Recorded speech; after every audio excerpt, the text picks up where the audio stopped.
So check the previous formula again. When I was entering into the calculator, I made a mistake. So instead of mu naught over 4 pi, I entered mu naught over 2 pi. So please try to correct that. So just do mu naught over 4 pi instead of 2 pi. So that means that answer that I got, you have to still divide it by 2 to know what the actual solution should be. Okay?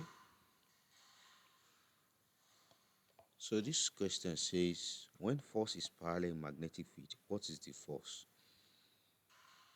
The question does not make sense.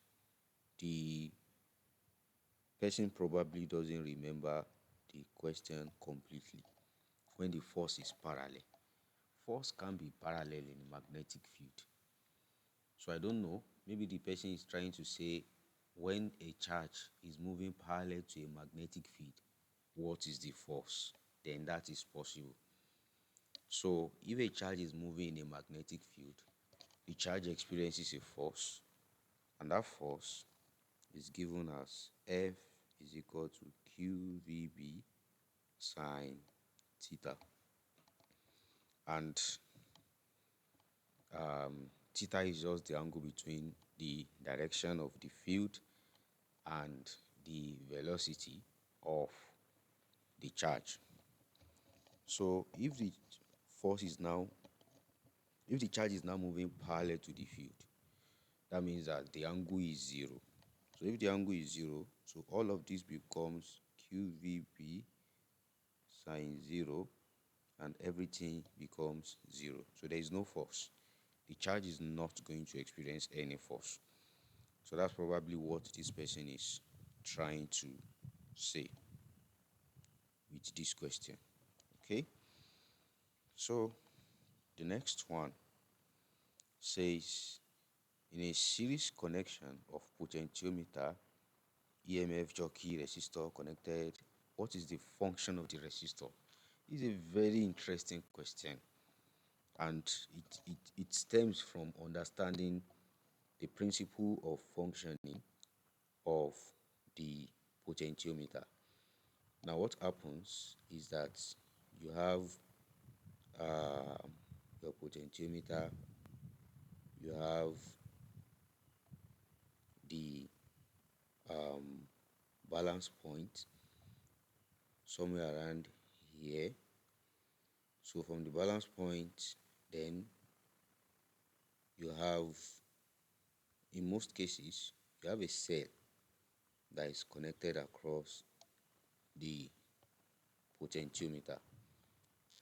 Then you have something like this. Potentiometer is very similar to how, what do you call it? How the meter bridge also functions. They are very similar. So you have your wire that comes from here, and that wire is connected to a galvanometer. The galvanometer is connected to a resistor, then that resistor is connected to the jockey. So it's not that jockey that now touches the balance point. Now, the issue here is that this resistor, the function is to protect this galvanometer. That's the function of the resistor, to protect the galvanometer, because the galvanometer measures very small amount of current. So if the current is too large, it might damage the galvanometer.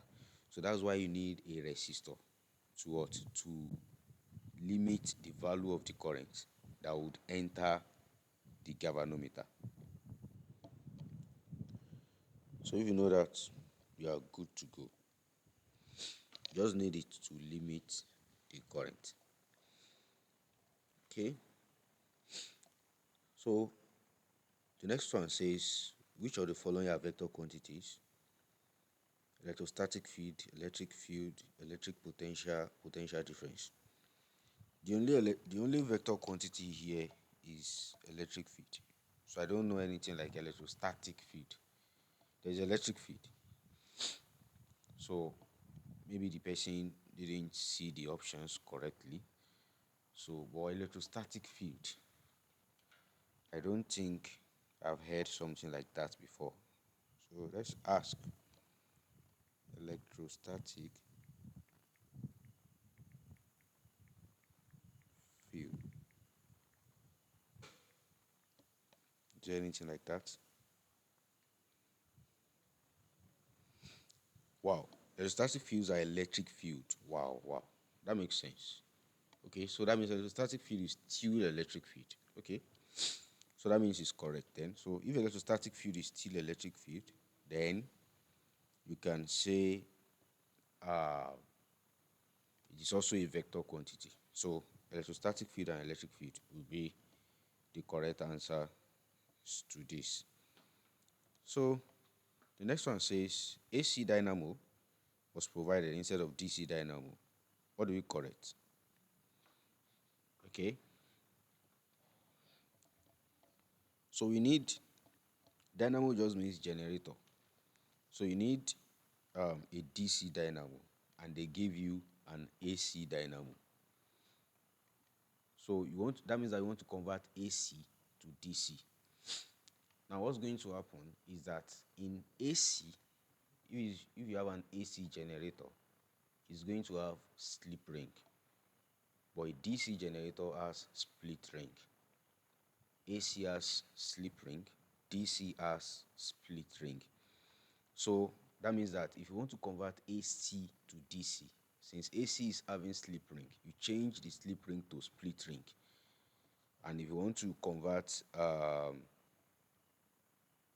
what do you call it, DC to AC, then you change the split ring to slip rings. So you change the commutator with slip ring. Is that the case? Instead of DC. So we need DC. So it has to be split ring, right? So we change it with split ring. So that will be B. So we change it with split ring. So addition of dash to semiconductors make them conduct. Impurity. We add impurities to semiconductors to make them conduct. And that process of adding impurity, we call it doping. That's the name of the process, doping.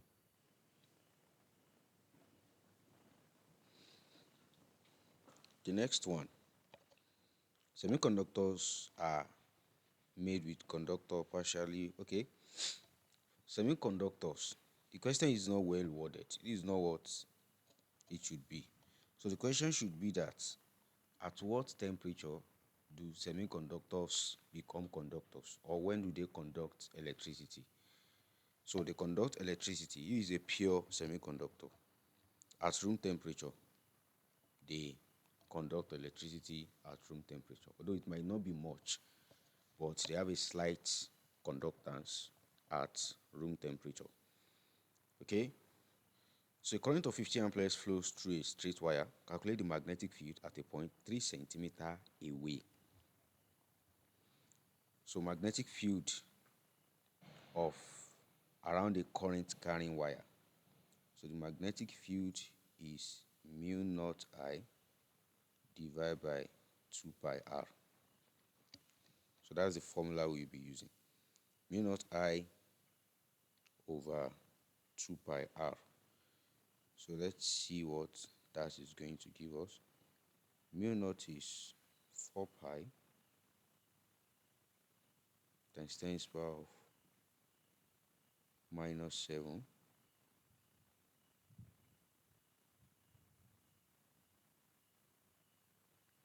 multiplied by the current, that's 15, divided by 2 pi multiplied by the distance is 3 centimeter away. So 3 centimeter.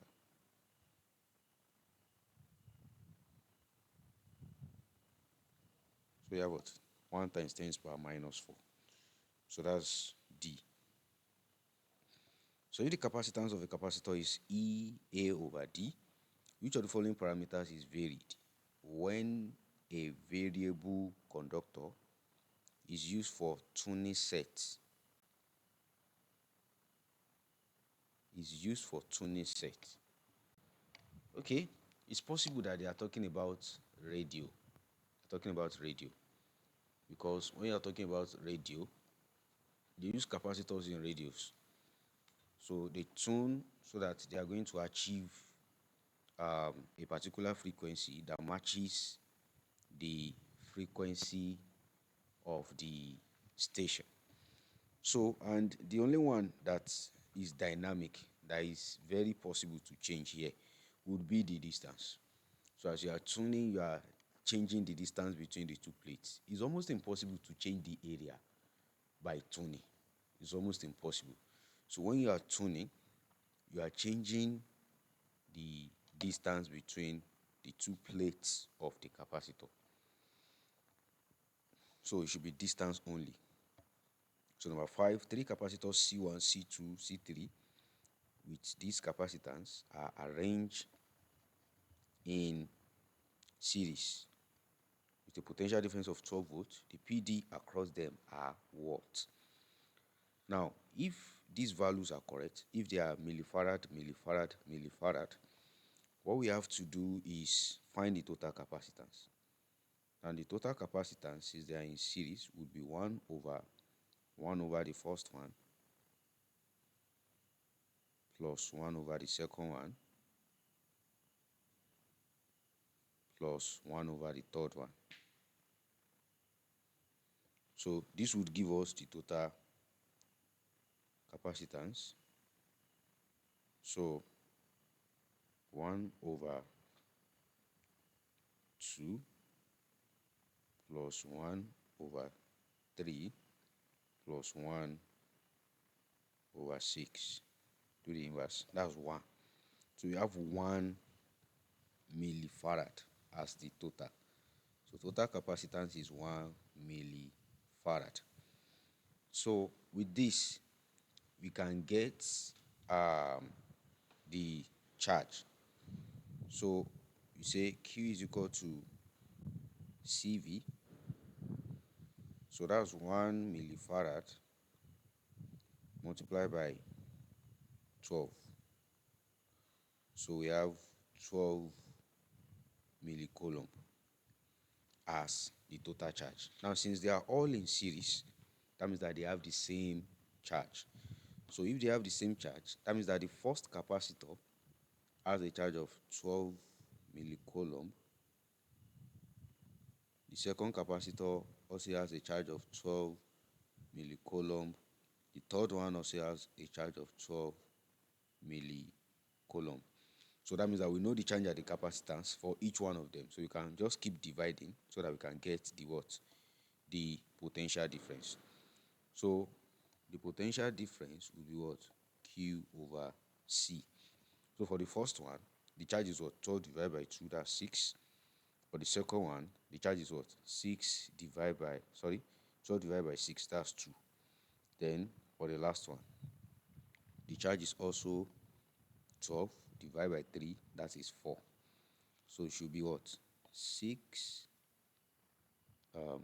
2, and 4. So this should be the order of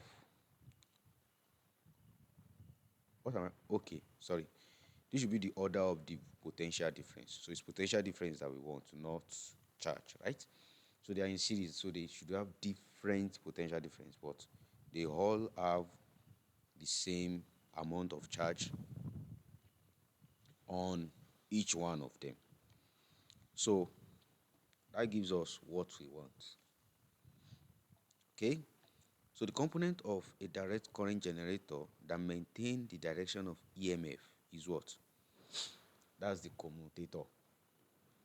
Is the commutator that allows the current to flow in a fixed direction.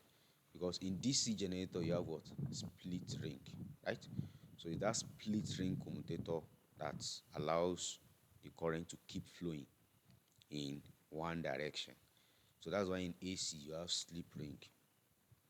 So that's what keeps the current flowing in one direction. Okay? So a current in a conductor flowing east-west direction, what is the direction of the magnetic field? Now, if current is flowing east-west, this is east west, east west. So the current is going this way. So you want to know the direction of the magnetic field, right? So you have to use your right hand rule. And the right hand rule we are using here, we are using the right hand, we call it the clench fist rule, or you call it Maxwell's corkscrew rule. And you have to hold, you can also call it the right hand grip rule. So you hold the wire with your right hand, with your thumb pointing in direction of the current. Then direction in which your fingers are curled or are folded will be the direction of the magnetic field. So if you clench your fist and point your finger in the direction that I have drawn the arrow, you discover that if you look at your fingers, if you look at the top of your fingers, they are pointing away from you. So if the top of your fingers are pointing away from you, then the bottom of your finger is going to be pointing towards you. So the direction of the field is what? So if you look at this, the direction of the field is away from us and moving from top to down. So you can't really say if it's towards east, towards north, towards south. It can never be towards east, and it can never be towards west. So it's either it is in plane. There's a way they should say this. Maybe the person did not read the question correctly, because the plane of the field is going to be circular. So it's going to be as if you take a sheet of paper, then you hold it flat. You hold it flat so that it faces, the flat face is facing your, one side is facing your left, the other side is facing your right. Now, on the body of that paper, that's now where the magnetic field lines are going to be. So you can't really say whether it's pointing north or it's pointing south. So it depends on where you are facing. On your own side, the field lines are coming from bottom to up. But on the other side, they are going from top to bottom. So you can't really say that the field lines are pointing north or they are pointing south. So the plane of the field is vertical. It's going to be vertical, actually. So this doesn't have a definite answer. So it should be better worded than this.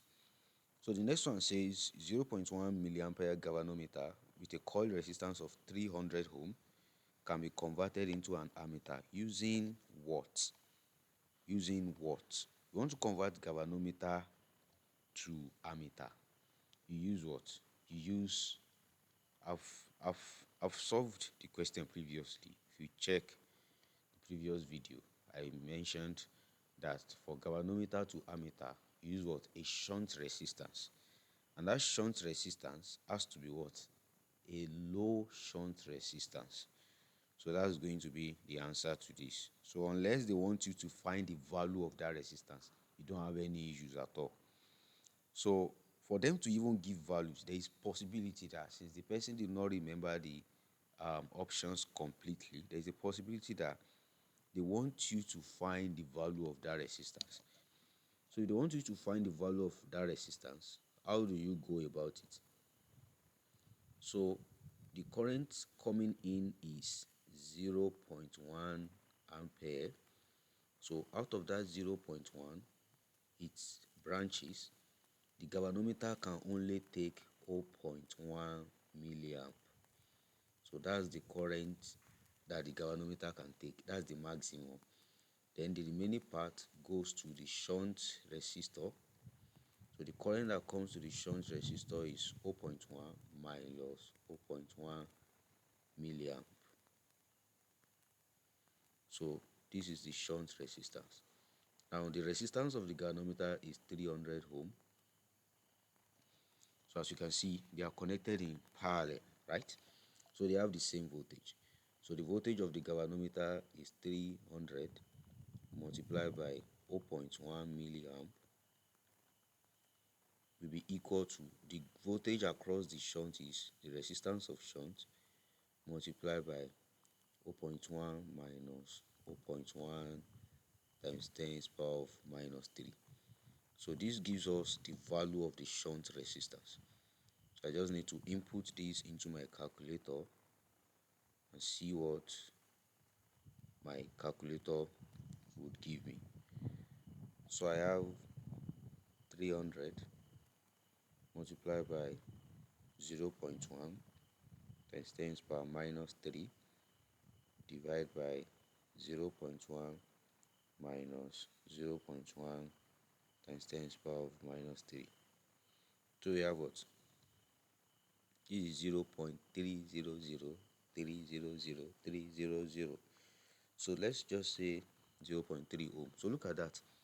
0.3 ohm is extremely small compared to what? 300 ohms. So you connect a very low shunt resistance. So that gives us what we want. So the next question says, I think we have to find the drift velocity. So we are given the charge density. We are given the current density. What is the drift velocity? Now I can't recall the formula for finding drift velocity. I can't. So as usual, drift velocity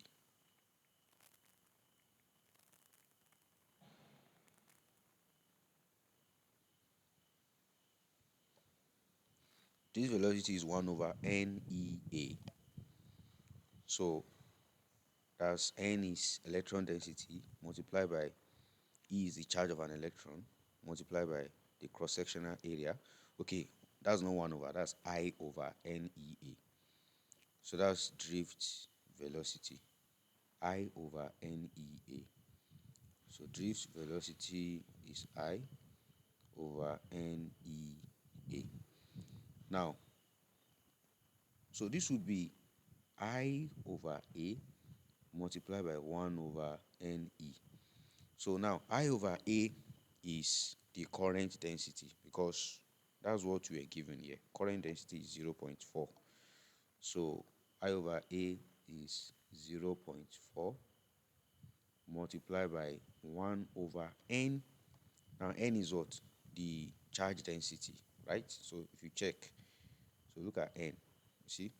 Free electron density. That's the number of electrons per unit volume.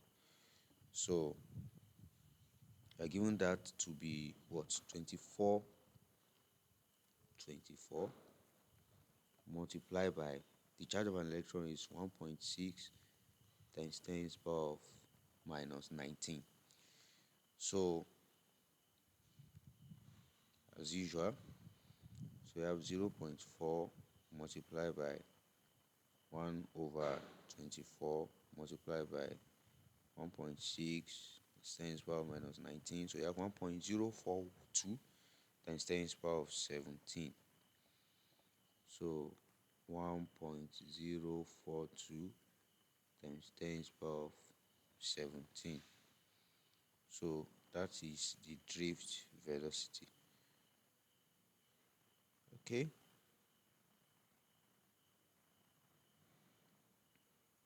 Okay.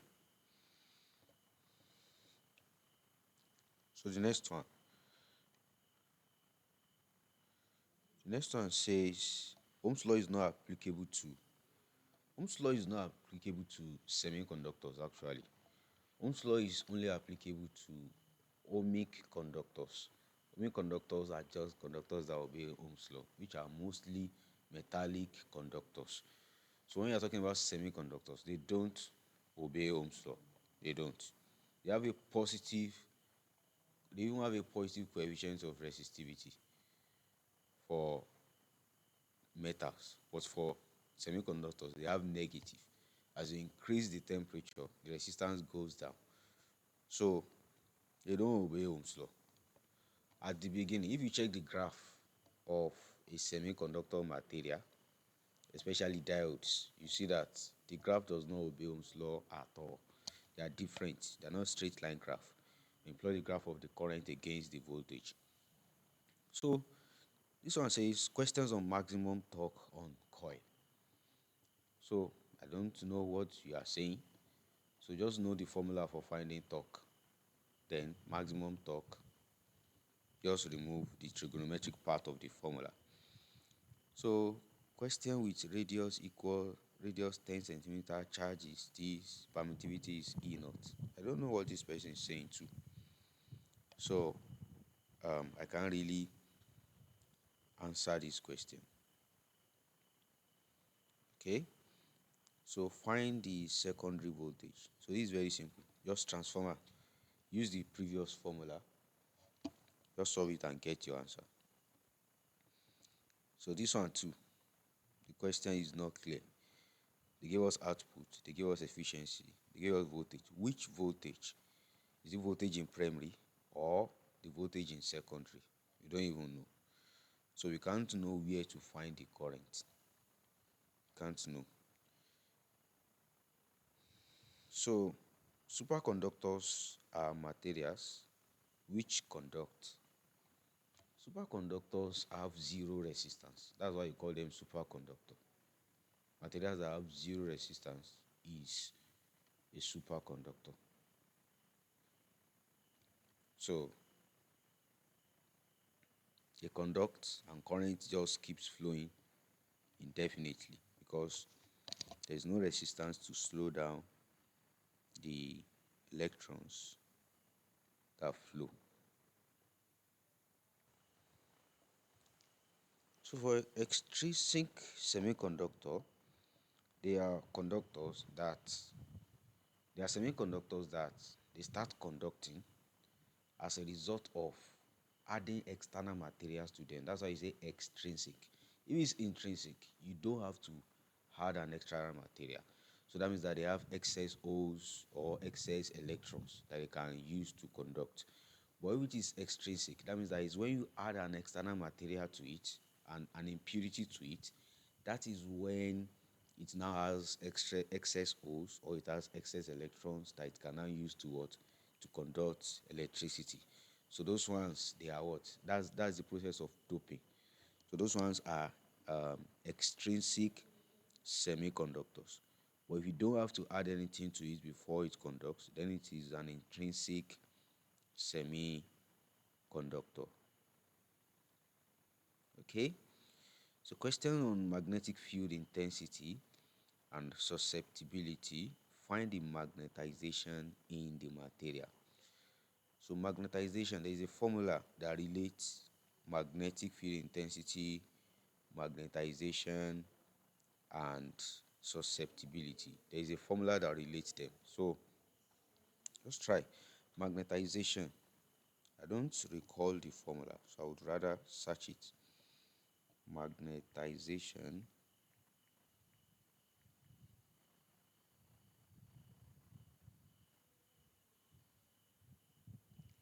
Magnetization.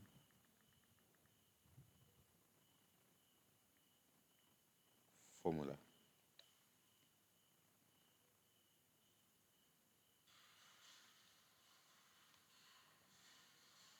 It's not this formula. So the one that involve susceptibility.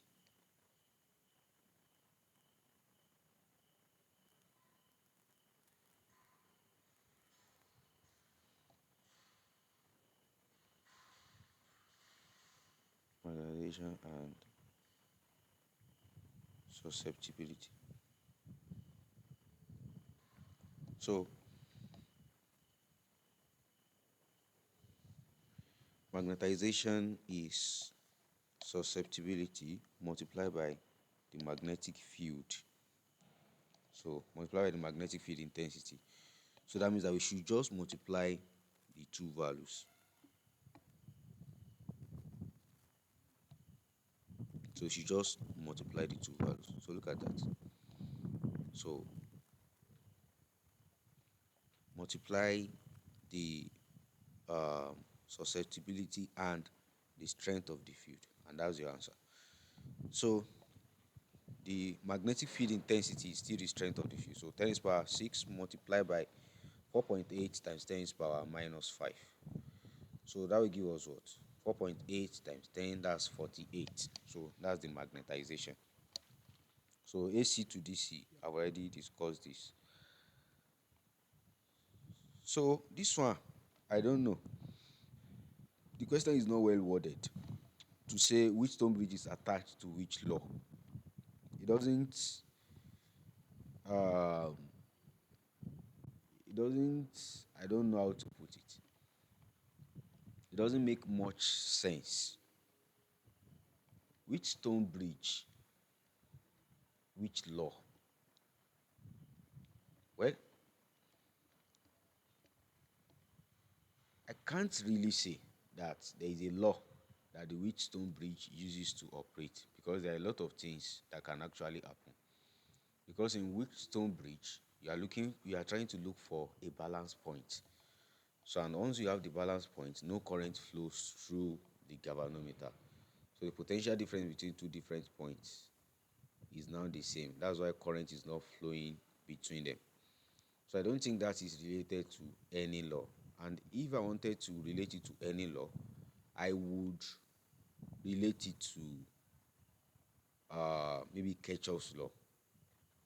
I would, but I'm not sure if there is a law.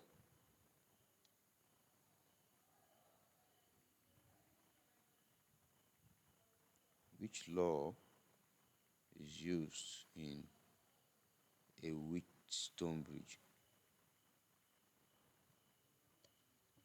You see, Ohm's laws and Kirchhoff's law. So look at that. So that's why I said I would just relate it to Kirchhoff's law. So Ohm's law too is part of it. Ohm's law too is part of it. So, uh, but okay. What is the theorem of Wheatstone bridge? Null deflection. No current flows. So this isn't. I don't think there is any law that is now peculiar to the Wheatstone bridge. So I don't think so. I don't think so.